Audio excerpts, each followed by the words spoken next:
मैं अर्ज ये कर रहा था कि हमसे उत्तर प्रदेश में किसी ने कहा कि मौलाना आप सबको मौलाना ही बनाइएगा, हाँ गुलाम गौस कादरी आप सबको मुफ्ती मौलाना और हाफिज बना दीजिएगा।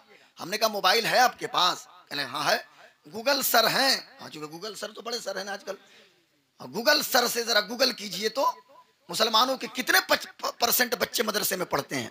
तो जब गूगल किया तो Ranganath Mishra commission, Kundu commission, Sachar commission, यानी सच्चर कमेटी की रिपोर्ट, रंगनाथ मिश्रा कमीशन की रिपोर्ट और कुंडू कमीशन की रिपोर्ट बताती है कि मुसलमानों के 4% बच्चे सिर्फ मदरसे में पढ़ते हैं। और उसमें वहाबी, देवबंदी, सुन्नी, शिया, बरेलवी सब हैं उसमें। हाँ 4% में ये सब हैं। ओरिजिनल मुसलमान भी हैं और सो कॉल्ड मुसलमान भी हैं। सो कॉल्ड को हिंदी में तथाकथित कहा जाता है। तो तथाकथित भी हैं खुद साख्ता, हाँ जिनको दर्द होता है कि भाई रसूल पाक का मिलाद क्यों सेलिब्रेट करते हो, जिनको दिक्कत है 4 किताब पढ़ने के बाद कि just like my big brother, हमारे बड़े भाई की तरह, अस्तगफिरुल्लाह माज़ल्लाहि रब्बिल आलमीन। तो मैं अर्ज ये कर रहा था कि 4% बच्चे मदरसे में हैं, 4% को डॉक्टर बना दीजिए आप, 4% को IITN बना दीजिए, 4% को IAS और IPS बना दीजिए, PCS लोअर और अपर निकलवाइए, BPSC को क्वालिफाई करा दीजिए, बैरिस्टर लॉ बना दीजिए। यार हम अपने बच्चों को मदरसा में बैरिस्टर लॉ या प्रोफेसर बनाने के लिए नहीं पढ़ाते, हमारे बच्चे मदरसे में मस्जिद के इमाम बनने के लिए पढ़ते हैं। और इमामत क्या है? तूने पूछी है इमामत की हकीकत मुझसे, हक तुझे मेरी तरह साहिब असरार करे, है वही तेरे जमाने का इमाम बरहक जो तुझे हाजिर मौजूद से बेजार करे और मौत के आईने में तुझको दिखाकर रुखे दोस्त जिंदगी और भी तेरे लिए दुश्वार करे और दे के एहसास ज़या तेरा लहू गरमा दे, फक्र की शान चढ़ाकर तुझे तलवार करे। फितने मिल्लत बैज़ा है इमामत उसकी जो मुसलमान को सलाती का परिस्तार करे। हम सलाती का परिस्तार करने के लिए इमामत नहीं करते। 4% को सब बनाइएगा। आपको इतना दर्द है मुसलमानों का ना, बहुत दर्द है कि मुसलमान बच्चे नहीं पढ़ते, तो 96% जो जींस पैंट और टी शर्ट पहन के अपाची पे जो रेस लगा रहा है सब, उनके लिए आप मेडिकल की कोचिंग क्यों नहीं खोलते? खोल दीजिए, इतना दर्द है तो। आप उनके लिए IITN क्यों नहीं करते? आप BPSC के लिए कोचिंग क्यों नहीं खोल देते? ये फजूल की बातें हैं। 4% सब बन जाए, लेकिन हाँ वही 4% हमारे हाफिज कुरान भी हैं, आलिम दीन भी हैं, काजी शहर भी हैं, मुफ्ती भी हैं और अल्हम्दुलिल्लाह इस वक्त नीट क्वालिफाई कर भी हमारे सामने मौजूद है। तो 4% पता नहीं रहा।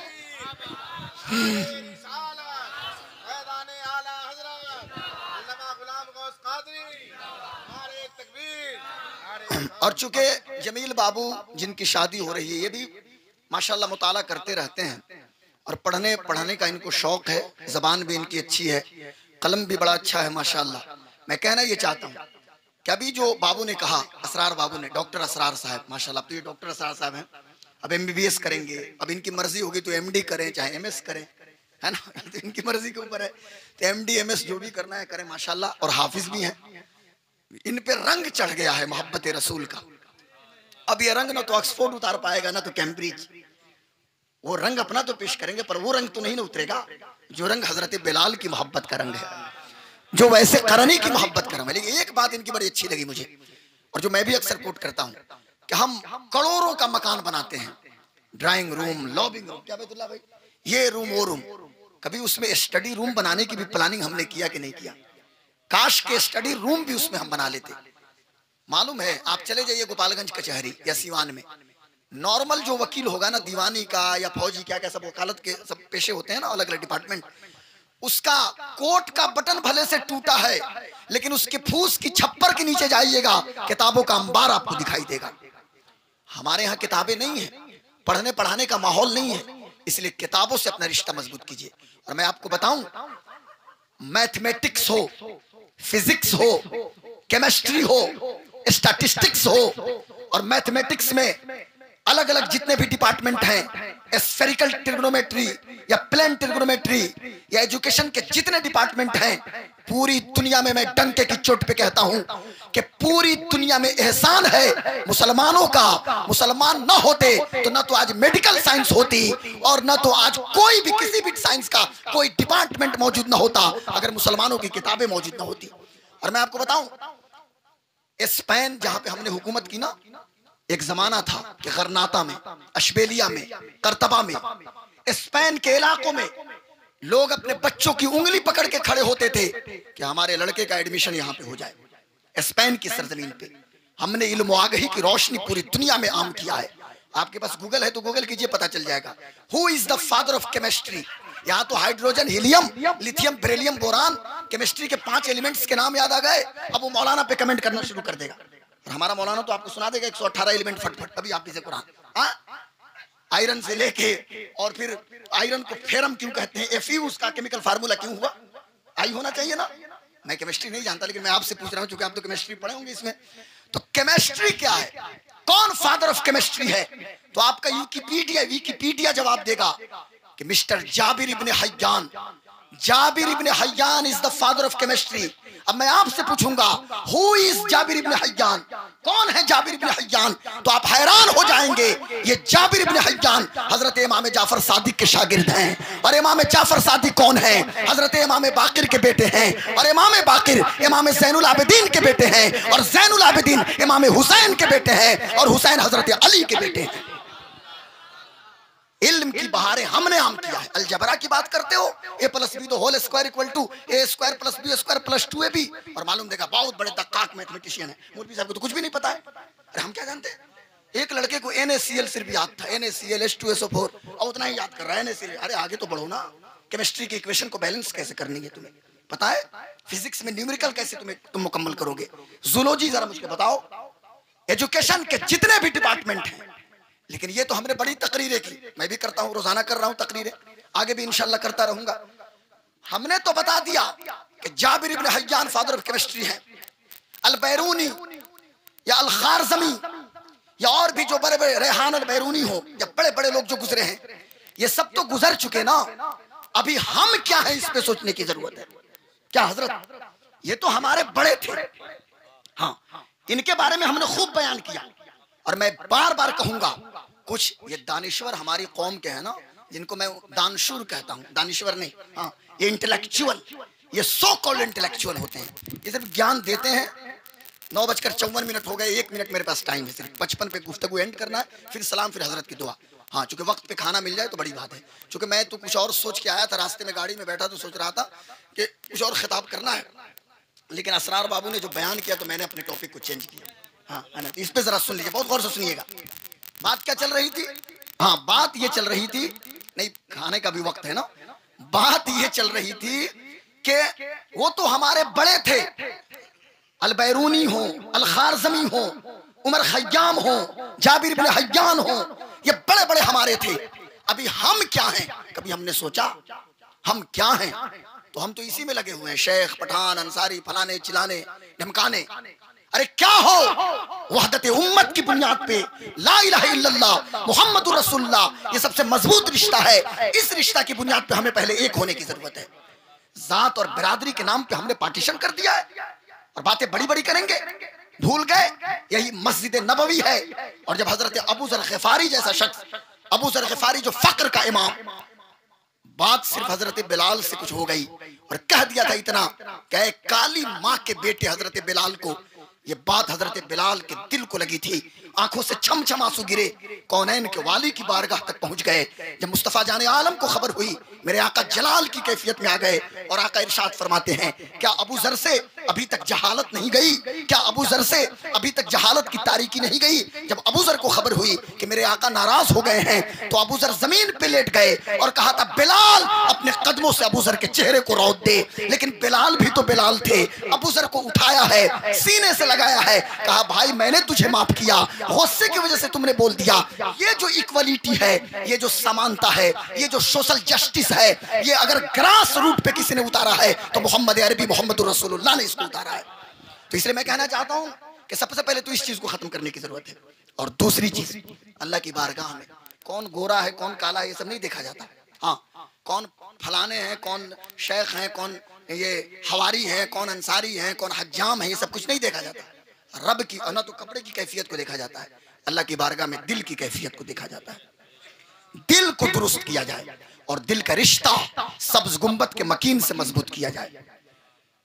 और फिर वही हम नारा लगाएंगे जो बरेली के ताजदार ने लगाया था कि उन्हें जाना उन्हें माना न रखा गैर से काम, लिल्लाहिल हम्द मैं दुनिया से मुसलमान गया। हम तो उन्हीं को जानते हैं शाहिद भाई, हम तो उन्हीं को जानते हैं और उन्हीं को मानते हैं, बस उन्हें जाना उन्हें माना न रखा गैर से काम, लिल्लाहिल हम्द मैं दुनिया से मुसलमान गया। तो बात यह है, आखिरी बात जरा सुनिएगा कि कोई भी इल्म हो, कोई भी, ये पार्टीशन नहीं है।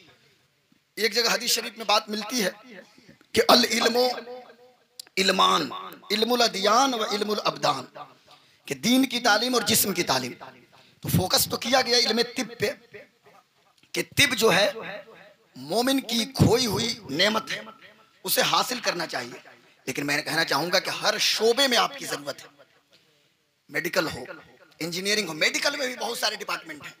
मैं तो हैरान रह जाता हूं कि हमारे पास कोई अच्छा होम्योपैथ का डॉक्टर नहीं मिलता। हाँ, ये और होम्योपैथ के बदबख्त किस्म के डॉक्टर मिलते हैं जो कोरोना के टाइम में तो अगर दाढ़ी वाले को देखते थे, हाँ वो तो दाढ़ी वाला है, इस तरह देख के घबराते थे, हाँ दूर रहो, ये पोजीशन थी। और हालांकि इन हरामखोरों ने खुद ही कोरोना फैलाया पूरी दुनिया में, और बातें आके बड़ी बड़ी करेंगे यहाँ पे।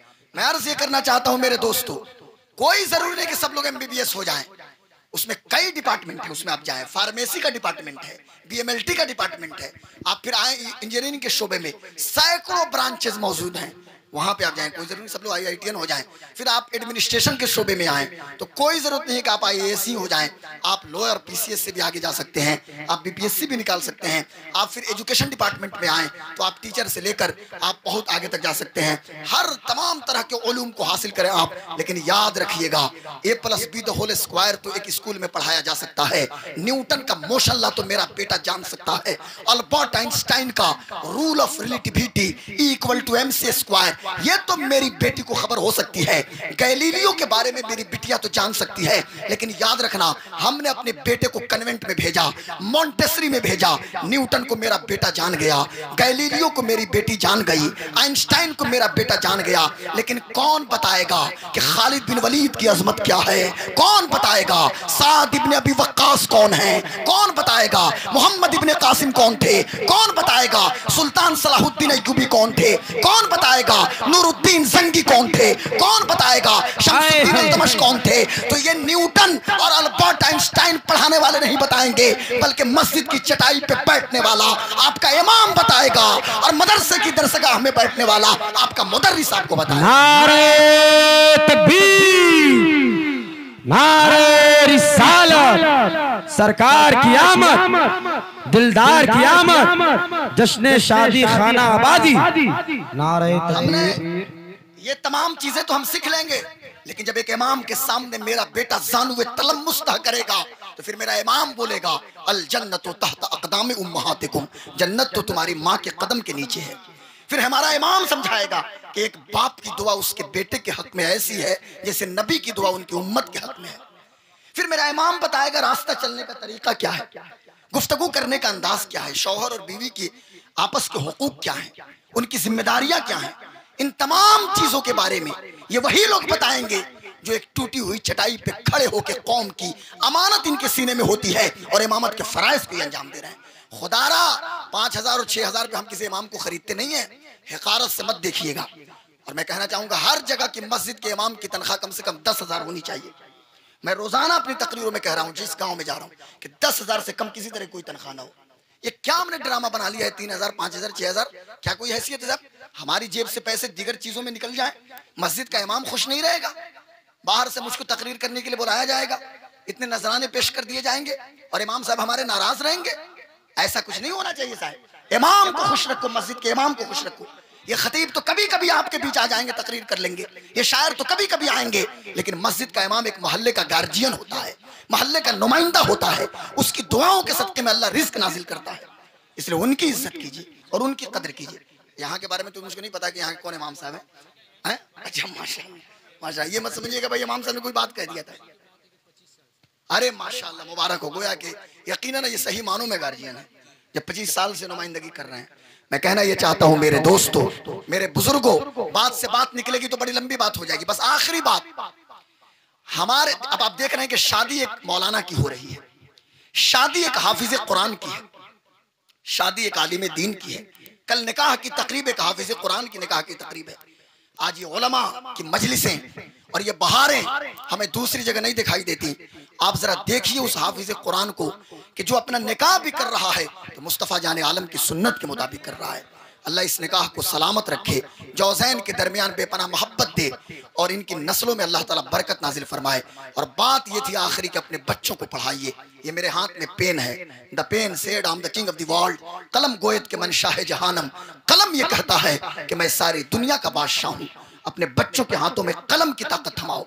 मैं जब सुल्तानुल हिंद ख्वाजा मोइनुल हक वद्दीन ख्वाजा मोइनुद्दीन चिश्ती के रोज़े पे मौजूद था उनके दरबार में, तो मैं एक चीज गौर कर रहा था कि मेरा मोइनुद्दीन, आपका मोइनुद्दीन, इस्लाम का मोइनुद्दीन, मोहम्मदुर रसूलुल्लाह का मोइनुद्दीन जब इंडिया में आमद होती है तो लाहौर की धरती पे रुकते हैं और दिल्ली अभी नहीं आते हैं, अजमेर नहीं आते हैं, बल्कि लाहौर में रुक के संस्कृत मुकम्मल पढ़ते हैं, चूंकि यहाँ के हिंदुओं की जबान वो थी, यहाँ के पंडितों की जबान थी। और उसके बाद फिर आप दिल्ली तशरीफ लाते हैं और फिर अजमेर मोहल्ला की सरजमीन पे आते हैं।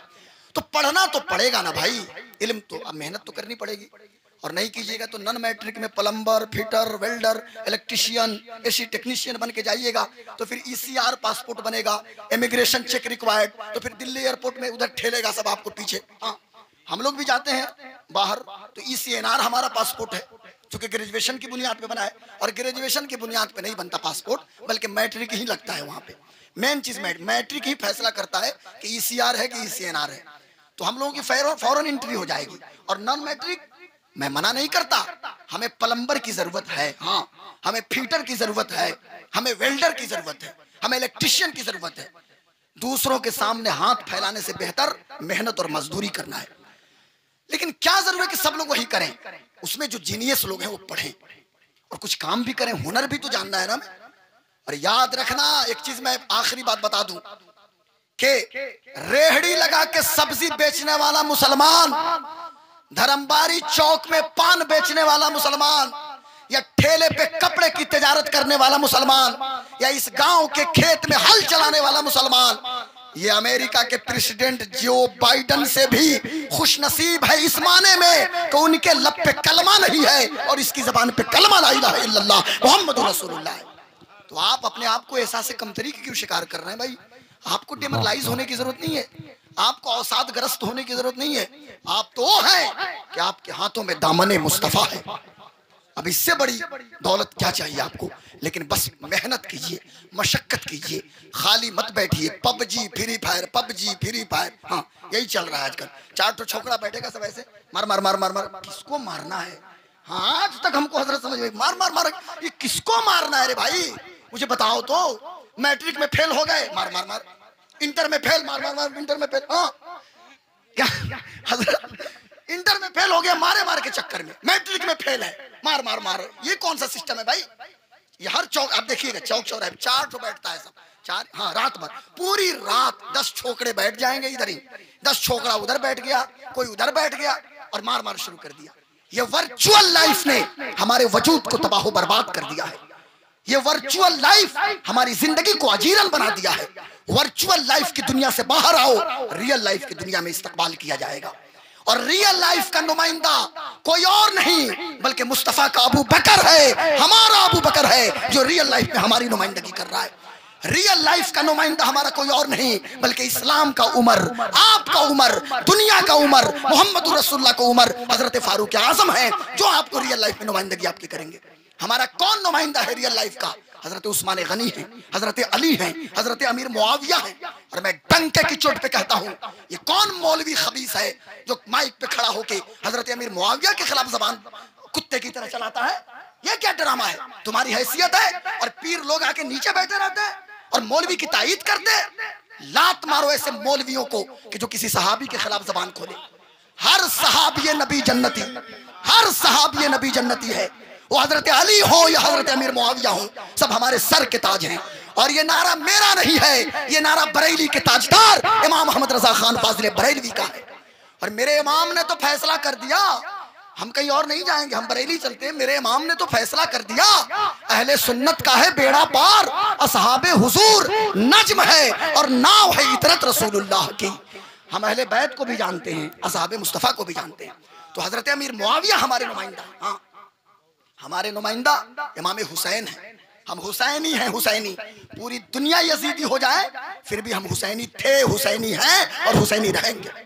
मरेंगे भी तो मौला हुसैन के नाम लेके मरेंगे, और कल कयामत के दिन भी उठेंगे तो या हुसैन का नारा लगाते हुए उठेंगे। इसलिए मेरी कौम के बच्चों, रसूल पाक से सच्ची मोहब्बत करो, सहाबा से मोहब्बत करो।